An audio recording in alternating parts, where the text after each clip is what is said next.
தமிழகத்தில் ஓராண்டிற்கு 1,00,000 பேர் புற்றுநோயால் பாதிக்கப்பட்டு வருவதாக அமைச்சர் மா சுப்பிரமணியன் தெரிவித்துள்ளார். புதுக்கோட்டை அரசு மருத்துவக் கல்லூரியில் 5,36,00,000 ரூபாய் செலவில் புதிய டெல்லி கோபால்ட் சிகிச்சை கருவியுடன் கூடிய புற்றுநோய் கதிரியக்க சிகிச்சை மைய கட்டடத்தை அமைச்சர்கள் மா சுப்பிரமணியன், ரகுபதி மற்றும் மெய்யநாதன் ஆகியோர் தொடங்கி வைத்தனர்.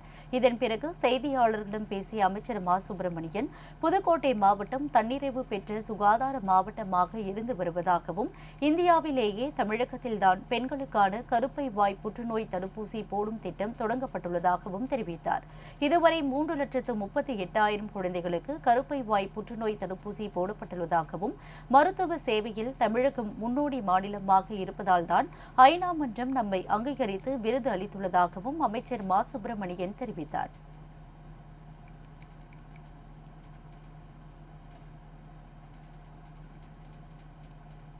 மாண்புமிகு முதல்வர் அவர்கள் அண்மையில் மகளிருக்கு மிகப்பெரிய அளவிலான அச்சமூட்டும் நோய் பாதிப்புகளில் ஒன்று கருப்பை வாய் புற்றுநோய்.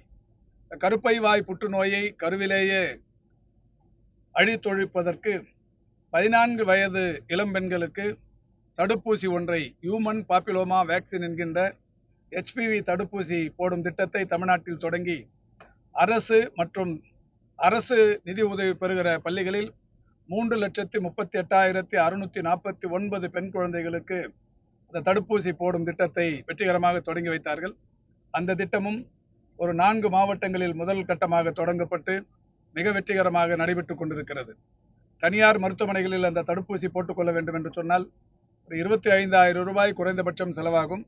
ஆனால் மாண்புமிகு தமிழ்நாட்டின் முதலமைச்சருடைய சீரிய வழிகாட்டுதலில் அந்த திட்டம் விலையில்லாமல் இன்றைக்கு பெண் குழந்தைகளுக்கு வழங்கப்படும் ஒரு மகத்தான ஒரு நிகழ்வு நடைபெற்றிருக்கிறது. இப்படி பல்வேறு வகைகளில் இந்த துறையின் சார்பில் பல்வேறு திட்டங்கள் செயல்படுத்தி வருகிற நிலையில் புதுக்கோட்டை மாவட்டத்திலும் இந்த மாவட்டத்தின் முழு தேவைகள் நிறைவேற்றுகின்ற வகையில் இந்த திட்டங்கள் தொடர்ச்சியாக செயல்படுத்தப்பட்டு வருகிறது.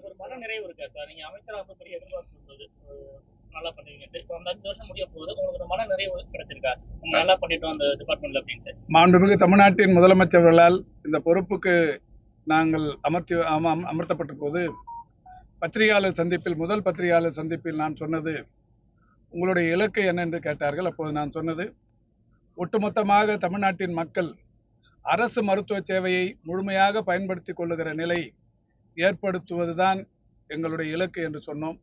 அதில் இப்போது 50% மேலாக வெற்றி பெற்றிருக்கிறோம்.